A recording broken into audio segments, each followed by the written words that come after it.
C'est l'heure de l'interview culture avec Valentine Leboeuf ce matin. Bonjour Valérie, bonjour Valentine. Vous recevez l'étoile montante du mentalisme ce matin, Taha Mansour. Bonjour. Bonjour. Merci d'être avec nous pour ce spectacle participatif à Paris en ce moment. Absolument. Oui. Et Taha Mansour, vous avez 25 ans, vous êtes ingénieur de formation, diplômé de Centrale. Votre profil est donc plutôt scientifique. Et ce qui est plus étonnant, c'est que vous êtes mentaliste. C'est-à-dire, expliquez-nous ce que ça veut dire. Alors effectivement, oui, le mentalisme, c'est pour moi un art du spectacle qui va jouer autour des pensées, des actions et des choix des gens. C'est-à-dire que je vais faire monter des gens sur scène et je vais lire dans leurs pensées, anticiper leurs choix. Bref, travailler avec l'intangible, ce qui nous définit en tant qu'être humain. Et est-ce que votre profil scientifique vous différencie des mentalistes peut-être un peu plus traditionnels, disons? Alors, effectivement, je m'inspire beaucoup de la science pour faire mes spectacles, notamment mon spectacle s'appelle L'effet papillon, qui était vraiment l'inspiration de ce phénomène physique. Et j'ai, disons, une manière... L'effet papillon, si je ne me trompe pas, c'est l'influence des petites choses qu'elles peuvent avoir sur les grandes choses, c'est ça? C'est comment les plus petites choses que l'on fait. C'était Edward Lorenz qui avait dit que les battements d'ailes d'un papillon au Brésil peuvent engendrer une tornade au Texas. Et donc la question par laquelle j'étais partie, c'était et si nous, on était des papillons qui battons nos ailes avec les toutes petites actions que l'on faisait dans la vie quotidienne et on créait des tornades autour de nous sans le savoir.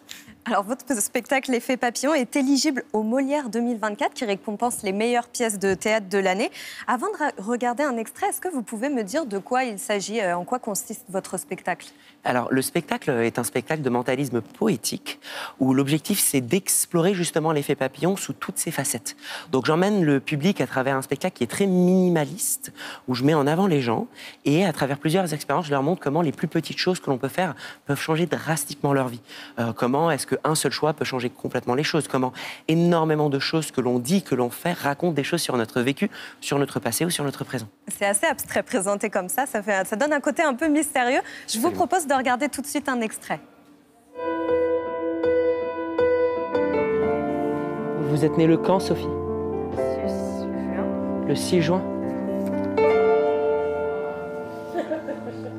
Et si je vous disais du coup que tout votre voyage était écrit à l'avance, à tous les détails près, avant même que vous sachiez que vous allez monter sur scène? Alors, votre spectacle, c'est de la voyance, de l'hypnose, du mentalisme ou de la magie, finalement? Alors, il y a un peu de tout, effectivement. Je ne suis pas voyant, je n'ai pas de pouvoir, mais j'adore redonner l'illusion de ça, ou en tout cas explorer à quel point il y a des frontières entre ce qui est possible et ce qui est impossible, en tout cas dans les perceptions des choses. Alors, j'ai vu votre spectacle, L'effet papillon, il est bluffant, mais si j'ai tenu à vous inviter ici aujourd'hui, c'est pour faire une démonstration en direct. Donc, je vais demander à Jamel de nous rejoindre. C'est l'heure de la démonstration. Absolument. Vous voulez bien m'aider? Donc, je vais faire le cobaye, c'est ça, en fait. Exactement. J'espère que vous ne m'en voulez pas, Jamel. Je suis sûre que vous serez super fort là-dedans. Super. Très serein. Jamel, ce que je vais vous demander de faire, c'est que on va faire une petite expérience autour du lien qui peut exister entre les objets et les souvenirs. Je ne sais pas si ça vous est déjà arrivé, mais de vivre un moment hyper fort. Et là, vous voyez juste un petit objet, un caillou, ou une pièce, ou une fleur. Et les prochaines fois que vous voyez ce même objet-là, c'est comme si les mêmes émotions de ce souvenir-là revenaient constamment. C'est comme si cet objet était toujours relié à votre souvenir. Oui. Donc, on va faire ça comme ça. Jamel, je vais vous demander de penser à un souvenir qui vous a marqué dans votre vie, positif. Je sais que ça peut être difficile pendant les actualités. Non, parce que le nom de votre spectacle, c'est L'effet papillon, petite cause, grande conséquence. Et j'ai toujours pas des grandes conséquences. Ah, c'est ça. Donc, il va y avoir en tout cas des grandes mais positives, je l'espère. Allez, mais je suis parfaitement serein. Je vous laisse quelques instants pour penser à un souvenir positif. Okay. Pendant ce temps, Valentine, je vous ai demandé de me rapporter un paquet de cartes. Tout à fait, il est là, regardez. Super, magnifique. Il a été mélangé, n'est-ce pas? Tout à fait. Parfait. Je l'ai mélangé. Hein. Super, magnifique, merci beaucoup. Ce que je vais vous demander, Jamel, est-ce que vous avez un souvenir en tête? J'ai un souvenir en tête. On va créer une association aléatoire entre ces cartes et ce souvenir. Donc je vais descendre les cartes et vous me dites juste stop quand vous le voulez. Stop. Ok. Vous allez mémoriser la carte qui est associée à ce souvenir-là. Imaginez que cette carte-là, vous la remplissez de toutes les émotions de votre souvenir. Vous me dites quand vous l'avez en tête. C'est fait. Super, magnifique. On va la perdre juste ici. De toute façon, ça ne va pas être un tour de magie, vous allez comprendre. Je vais vous passer les cartes. De toute façon, moi, je ne vais plus les toucher. Très bien. Ce qui est intéressant, c'est que votre souvenir existe quelque part. Les autres cartes n'ont aucune signification pour vous, n'est-ce pas? Très bien. Je vais vous demander maintenant de vous concentrer sur votre souvenir. Je vais essayer de voir ce que je peux faire avec vous. Concentrez-vous sur votre souvenir. C'est un souvenir positif, on est d'accord? Ok, ça commence à dater parce que c'est un peu flou. J'ai l'impression que ça date vraiment de votre enfance. Vous avez genre 17-18 ans, ok? Et ne me dites pas oui juste pour me faire plaisir. Ah, vous êtes avec des gens. Il y a deux, trois visages familiers. Il y a des... C'est votre famille. Ok, vous êtes avec votre famille. Et il y a une foule, vous êtes à l'intérieur, il y a quelque chose qui est joyeux, qui est excitant, comme si vous avez réussi quelque chose. Vous êtes en train de leur parler à votre C'est incroyable. famille. Ok, c'est bien vrai? Ah oui. Ok. Ah, ils sont joyeux, vous avez réussi quelque chose. Ils sont joyeux parce que vous avez réussi quelque chose. C'est pas genre une conquête professionnelle ou un amour, non, c'est...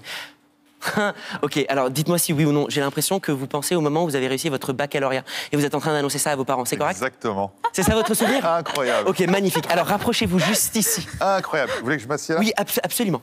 Et ce que je vais vous demander maintenant, c'est impulsivement, Incroyable. vous allez prendre ces cartes. Duhamel, on lit dans vous comme Et dans vous un allez- converti. Heureusement que c'était un souvenir positif. Ah ouais. Heureusement, effectivement, c'est pour ça que Ouais. je vous ai donné le temps d'y penser. Vous allez distribuer une par une face cachée, l'une sur les autres. Allez-y, je vous en prie. Et pendant que vous distribuez, continuez ainsi. J'aimerais que vous vous concentriez sur cette sensation-là, de l'émotion positive que vous avez Très vécue bien. au moment où il y avait le baccalauréat. Et quand vous sentez, uniquement quand vous le sentez, vous vous arrêtez. Quand vous sentez qu'il y a quelque chose de positif. Ici? Oui. Très bien. Là, pas une de plus, pas une de moins. Juste là. C'est ok. mon dernier mot, Jean-Pierre. C'est votre dernier mot, magnifique. C'est juste pour vérifier ici, peut-être que j'espère que la caméra arrive à voir. Vous auriez pu vous arrêter à quelques cartes avant. On aurait eu le 3 de cœur, le 9 de trèfle ou la dame de pique, n'est-ce pas, à quelques C'est cartes. ça. Après, on aurait eu d'autres cartes complètement différentes. Pour la première fois, c'était quoi votre carte? Un 5 de trèfle. Le 5 de trèfle. Ouais. Pas le 3 de cœur, pas le 9 de... Absolument pas. Si vous êtes arrêté sur le 5 de trèfle, ça serait quand même dingue. Bah, j'imagine, ouais. Mais bon, ce serait trop beau pour être vrai. Ça Comme on serait dit. trop beau pour être vrai. Eh ben, on va vérifier, je ne vais pas y toucher. Je la touche moi-même. Non. Incroyable. Non, il y a un truc, c'est pas possible. Je vous invite de le garder en Impressionnant. souvenir. Eh ben, merci beaucoup. Et quand vous le verrez, vous pourrez repenser à chaque fois à votre baccalauréat. Très touché. C'est incroyable, c'est impressionnant. Mais vraiment, Comment vous j'ai réussi sentez, à dire mes Jamel, pensées là, après assez bouleversé. Parce qu'en plus, ça fait appel à un souvenir qui était forcément marquant, la réussite du baccalauréat, la famille, etc., la joie. Mais c'est fou de lire dans mes pensées comme ça. Enfin, je Est-ce sais que pas comment je vous peux vous faites. demander comment vous avez fait justement pour arriver à... Par rapport à cette pensée, alors je ne vais pas vous expliquer. On ne peut pas Si, révéler, mais j'imagine. je vais vous expliquer en tout cas. Cette personne me fait peur. Ah ben, c'est vous le dis tout de tant suite. mieux. C'est une peur positive, j'espère. Ouais. c'est Vous tant mieux. faites la même chose avec les chefs d'État aussi parce que... Bah, écoutez, si vous voulez me vous donner une occasion avec. Ce que j'utilise, moi, c'est vraiment 3 grands outils. Le premier, c'est l'intuition. Donc, c'est pas surnaturel. C'est juste que ça fait une dizaine d'années que je fais ça. Donc, j'ai développé une intuition sur comment les gens fonctionnent, qu'est-ce qui résonne, etc. Elle est très développée, votre intuition. Bah, j'ai beaucoup travaillé. Mais elle n'est pas unique. Il y a aussi de l'influence. Donc, les mots que j'utilise, les gestes que je fais vont pousser une personne à agir d'une certaine manière. Et enfin, le dernier moment, c'est la réception d'informations. C'est-à-dire qu'on communique tout le temps sans le savoir, sans le vouloir. Et toutes ces informations-là, c'est ça qui, moi, va me permettre d'obtenir ces différents détails-là. Et Moi, on j'aurais mélange jamais tout ça. pu trouver son souvenir, hein, mais il C'est communique pour ça que avec... c'est mon métier, en tout cas. Et justement, Théa, ce qui est intéressant, c'est que vous avez ce spectacle où vous faites plusieurs numéros, mais vous intervenez aussi dans le milieu professionnel. Est-ce que vous Absolument. pouvez nous expliquer? Bien sûr. Donc, en fait, je voulais mélanger en sortant d'école d'ingénieur et même en parallèle de mes études, l'ingénierie avec le mentalisme. Et donc, je développe aujourd'hui des formations en soft skills, donc en communication, en compétences humaines, etc. Donc, j'interviens pour beaucoup de différents grands groupes. J'étais intervenu pour le ministère des Armées, pour SNCF, pour Bouygues, etc. Sur des questions de management, notamment la question de l'influence, de comment réussir à convaincre, créer une collaboration efficace, gérer les conflits, etc. Donc ça peut être utile, donc le mentalisme en milieu professionnel aussi, on ne dirait pas comme ça, mais... Complètement. Mais oui, en fait, réussir à comprendre et se connecter à l'autre et comprendre comment les mots agissent sur la compréhension d'un message permet de complètement changer les relations professionnelles. Et d'ailleurs, si ça vous intéresse, moi j'ai un podcast qui s'appelle L'Art du mentaliste, où j'explique comment le mentalisme peut servir dans la vie quotidienne. Alors, on ne ferait pas des choses aussi fortes que ça très rapidement, mais ça peut aider. C'est très en vue parce que ça me rappelle aussi une série télé qui cartonne justement sur le mentalisme. Mentaliste. Et ça intéresse de plus en plus. Merci beaucoup, Théa. Merci d'avoir été avec nous. Alors, je rappelle que votre spectacle L'Effet Papillon est à voir jusqu'à fin mai. C'est ça, il a été Exactement. prolongé au Studio Héberto, Studio Héberto. dans le 17e arrondissement de Paris. Merci, bonne continuation et merci Merci pour à ce vous. numéro en direct. Merci infiniment. Merci Je suis infiniment. Merci à très Jamel touché et aussi. bouleversé en tout cas.